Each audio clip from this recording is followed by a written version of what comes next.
Continuando o nosso programa, hoje quinta-feira, pré-sexta, mas já tem Mossoró Cidade Junina. E aí, pessoal do Master, me ajuda aí. A partir de que horas a transmissão ao vivo hoje pela TCM?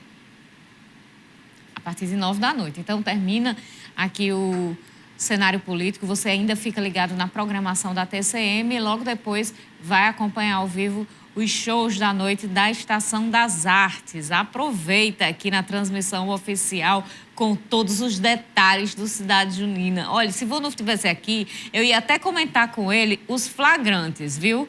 Porque quando a imagem foca ali no público, o pessoal que está assistindo em casa encontra de tudo. Encontra gente conhecida, encontra de tudo. Então, não vou detalhar muito não, porque Vonuf não está aqui. O bom da piada é ele, viu?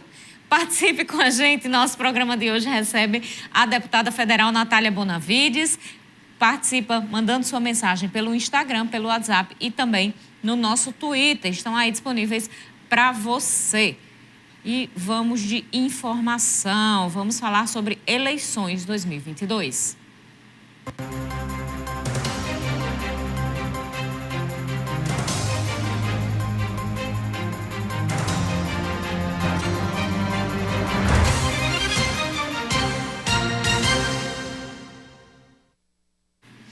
Olha, o Ministério Público Eleitoral apresentou representação na Justiça Eleitoral contra os pré-candidatos Fábio Dantas, Kelps Lima e Luiz Eduardo Bento da Silva por propaganda eleitoral antecipada.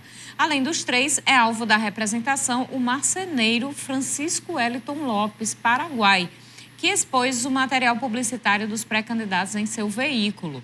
No automóvel do marceneiro foram flagrados adesivos de Fábio Dantas, pré-candidato a governador, Kelps Lima, pré-candidato a deputado federal, e Luiz Eduardo Bento, pré-candidato a deputado estadual, em que a condição de pré-candidatos é praticamente imperceptível. Para o procurador regional eleitoral Rodrigo Teles, a irregularidade se confirma exatamente pelos adesivos induzirem quem os vê a acreditar que as candidaturas já são oficiais e que a campanha já teve início. Apesar de precedentes jurídicos não considerarem que a colocação de adesivo em veículos no período pré-eleitoral caracterize necessariamente propaganda antecipada, a modalidade de publicidade só deve ser aceita quando se tratarem de mensagens genéricas, sem levar o eleitor a uma certeza irreal de que este ou aquele pré-candidato já ostenta a condição formal de postulante a um determinado cargo eletivo. A informação foi divulgada pelo blog Carlos Santos e a gente acompanha os desdobramentos, porque neste período muitas dessas coisas devem acontecer. Estamos há mais ou menos um mês, menos de um mês, do período de convenções partidárias e eleitorais, e aí as pessoas já começam os acordos já estão fechados, muitas candidaturas já estão com prego batido, ponta virada, e as pessoas já querem antecipar. Mas neste momento, período é pré-campanha. O que está colocado hoje pode mudar até as convenções. Depois dos registros de candidatura, que aí, depois de assinada a ata e registro de candidatura, aí é que a gente vai realmente saber quem está registrado como candidato nas nominatas, aí se tornam oficialmente candidatos e não pré. Mas, por enquanto, tem que ficar de olho nessas questões jurídicas também. Vamos voltar à nossa conversa com a deputada Natália Bonavides. A gente está falando de eleição, vamos dar um pulinho para a eleição. Daqui a pouco a gente volta para a questão administrativa, do trabalho, dos projetos ali da Câmara Federal, do Congresso Nacional. Mas hoje a senhora confirmou, inclusive, já em imprensa moçoroense, que inicialmente tinha defendido a pré-candidatura de Rafael Mota, mas que definiu pelo apoio... Inicialmente de Jean Paul. De Jean Paul, exatamente. Posteriormente, a pré-candidatura de Rafael e agora Carlos Eduardo. Como é que foi aí essas mudanças? Como é que aconteceu tudo isso e o diálogo com o partido? Perfeito, Natália. Carol. Vocês sabem que o Partido dos Trabalhadores é um partido que é democrático, né? Nós que somos filiados, inclusive com ou sem mandato, a gente tem direito de debater dentro do partido qual é a melhor tática, qual é a melhor estratégia que o partido deve adotar para diversas coisas, inclusive para as eleições. E acho que é público, né, que durante todo esse processo de debate no partido sobre essa política de alianças escolhidas para as eleições, eu me manifestei de forma contrária à opção que estava sendo posta, né? Eu sempre defendi que nosso vice-governador deveria continuar sendo o camarada Antenor, né? Ele tem sido uma pessoa incrível, muito leal à Fátima, é Antenor do PCdoB, e que o nosso senador deveria ser, né, continuar sendo o companheiro Jean Paul Prats, né, que hoje é senador pelo Partido dos Trabalhadores aqui no nosso estado, entrou na vaga da então senadora, hoje governadora Fátima Bezerra. E foi isso que eu defendi até o final no partido, né? Inclusive no nosso encontro de tática, meu voto foi contrário à política de alianças que estava ali sendo aprovada pela maioria, e a minha defesa, né, tanto em relação a Antenor como vice e a Jean Paul como senador, foi realmente até o final. E agora, após o encontro de tática, o partido tem uma decisão, né? E você sabe, até hoje, né, tive, como você mesma falou, tive mais cedo já aqui na Rádio Rural comentando essa questão. A gente que acredita num mundo melhor, numa sociedade melhor, a gente sabe que não faz nada sozinho e que são coletivos, são pessoas juntas que são capazes de mudar a realidade das coisas, né? Então, fiz todo o debate, me manifestei de forma contrária, inclusive dei o meu voto contrário a essa política de aliança que estava sendo debatida, mas agora o partido tem uma decisão.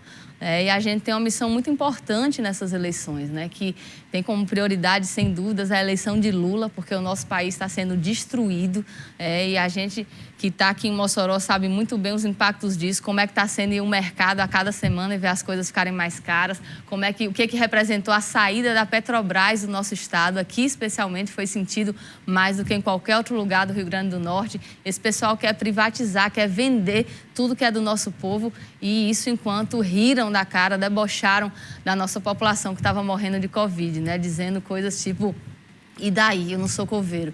Contra isso, né, a gente precisa construir um outro projeto, né? Como a gente já conseguiu fazer antes. O Brasil já esteve fora do mapa da fome e hoje nós temos 30 milhões de pessoas passando fome. Então, a eleição de Lula é absolutamente fundamental. Assim como aqui no estado, a reeleição da companheira Fátima Bezerra, ela tirou o estado dos escombros em que estava, né?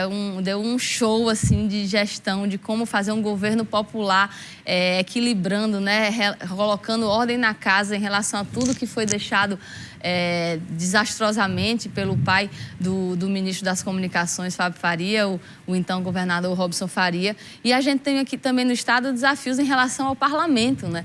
De como que a governadora Fátima e o presidente Lula não fiquem sozinhos, porque eles não podem governar sozinhos, né? Eles precisam que a gente aprove na Assembleia Legislativa e na Câmara Federal e no Senado os projetos que venham a fazer o Brasil voltar a ser feliz, né? Voltar a ter dignidade, gente, voltar a ter 3 refeições por dia, como o Lula muito bem dizia que era o principal objetivo dele. Infelizmente vai ter que ser de novo, né, nessas eleições.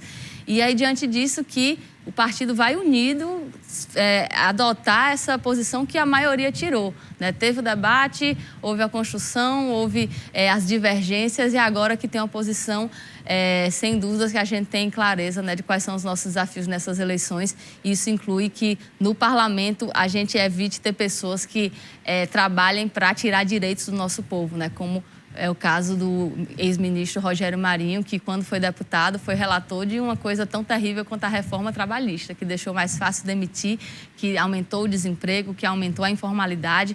Então foi esse mais ou menos o processo, né? Até o final defendi que os nomes fossem de Antenor e de Jean Paul.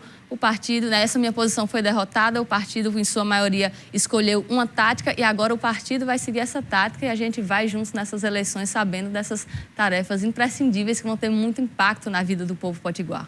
Qual a opinião da senhora sobre a resposta que o ex-ministro Rogério Marinho deu ainda hoje a essa sua declaração de apoio? Segundo ele, em postagem nas redes sociais, disse que o único projeto político da senhora é derrotar os adversários. Imagina, né? Quem acompanha minimamente o meu trabalho sabe que é manhã, tarde e noite e muitas vezes madrugada, segunda a segunda, sábado e domingo, trabalhando pelo povo potiguar, né? E achei até graça da postagem do ex-ministro, porque quando a gente tem uma posição como essa, né, de que uma pessoa que representa o que ele representa, né, que apoia um presidente que falou, e aí eu não sou coveiro não, quando a gente tem a nitidez de que um projeto assim tem que ser derrotado, é por amor, Carol, sabe? é porque a gente anda muito nesse estado, a gente está todo dia com o nosso povo e sabe como o nosso povo está sofrendo. A gente sabe que não é certo uma mãe de família, um pai de família não ter o que dar de comer a seus filhos. Um adolescente que quer estudar não poder ficar na escola, na sua vaga que conseguiu no IF, porque vai ter que trabalhar para ajudar em casa. Então, isso não é o que a gente quer para a nossa sociedade, né? Por amor ao povo potiguar, a gente sabe muito bem qual projeto tem que ser defendido e qual projeto tem que ser derrotado. Qual é a sua opinião sobre a pré-candidatura de Rafael Mota? Eu acho que a candidatura é uma pré-candidatura, aliás, legítima, né? Como todas que têm se apresentado, tem a pré-candidatura de Rafael, tem uma pré-candidatura do PSOL também, Freitas, né? Tem a pré-candidatura de Samara Martins, da UP, um partido bastante novo, né? Unidade Popular. Ela é uma mulher incrível do movimento de luta por moradia. São candidaturas que são importantes, né? Que vão defender também projetos que seus partidos representam, mas a decisão do PT foi a de apoiar, né, o nome que achou mais acertado em relação à política de apoio à candidatura, à pré-candidatura, aliás, da nossa governadora Fátima Bezerra, e em relação também às chances de deixar o Senado, né, deixar essa vaga do Senado ser ocupada por alguém que tenha um alinhamento com essas pautas que a gente tem defendido, né? Então, acho que é uma candidatura legítima, como todas que estão se colocando são, é saudável que esteja. Nosso partido optou por uma diferente, né? Não pela dele. A senhora não chegou a declarar apoio à pré-candidatura de Rafael Mota, como a imprensa noticiou? Não. É que, às vezes, né, o fato de o debate estar em aberto ou de eu ter me posicionado contrário à política de aliança que estava sendo debatida fez algumas pessoas acharem, se ela está contra um, então ela é a favor de outro. Mas não, até o final a nossa defesa foi pelo nome do senador Jean Paul, que tem feito um trabalho muito importante, né? Ele realmente virou uma referência lá no Senado, né? A gente que anda por lá sabe muito bem disso e foi o nome que a gente sempre defendeu, né? Que o PT, como também seria legítimo a um partido que tem uma vaga no Senado, pudesse tentar renovar essa vaga, né? Infelizmente não foi isso que aconteceu e o partido agora vai unido para a tática que foi aprovada pela maioria. A senhora é pré-candidata à reeleição. Exatamente. Como é que vê as chances do PT ampliar espaços na Câmara Federal? Eu acho que a gente tem chances bastante expressivas, né? Mas por óbvio que a gente vai ter que trabalhar muito para isso. Você sabe que se tem uma coisa que eu sou em época de eleição, quando eu sou candidata, quando eu estou apoiando alguém, é pé no chão.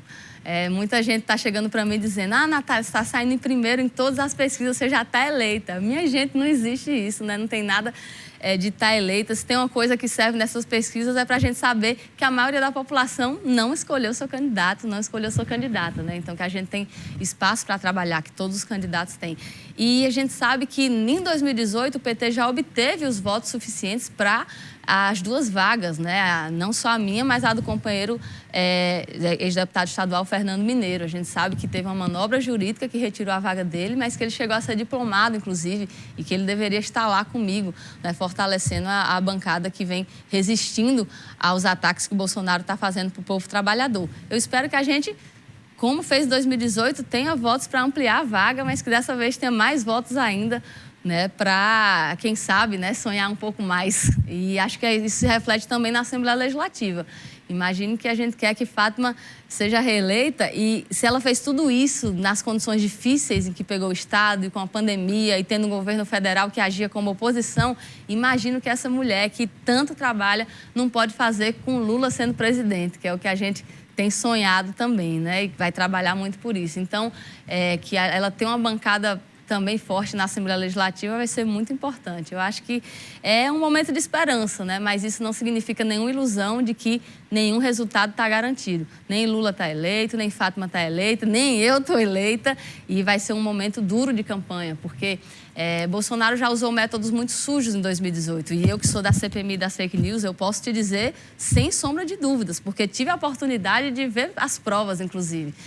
E agora vai ser muito pior, né? Bolsonaro ele tem aparelhado as instituições do Estado para evitar que investigue ele, que investigue os filhos dele, e ele sabe o que está em jogo se ele perder as eleições. Então, vai jogar sujo, né? Vai cometer crimes piores do que em 2018 e ainda tem dado esses sinais absurdos de que pode não respeitar o resultado da eleição. Que isso é surreal a gente pensar que em 2022 esteja em pauta os meios de comunicação debatendo se Bolsonaro pode vir a querer tentar dar um golpe ou não. Isso é tão absurdo que eu mal tenho palavras. Mas é isso, né? Ele é uma pessoa golpista que não respeita o povo, não respeita a democracia. A gente tem que estar alerta com isso também. Vamos então fazer mais um intervalo. Daqui a pouco a gente continua o nosso bate-papo aqui no Cenário de hoje.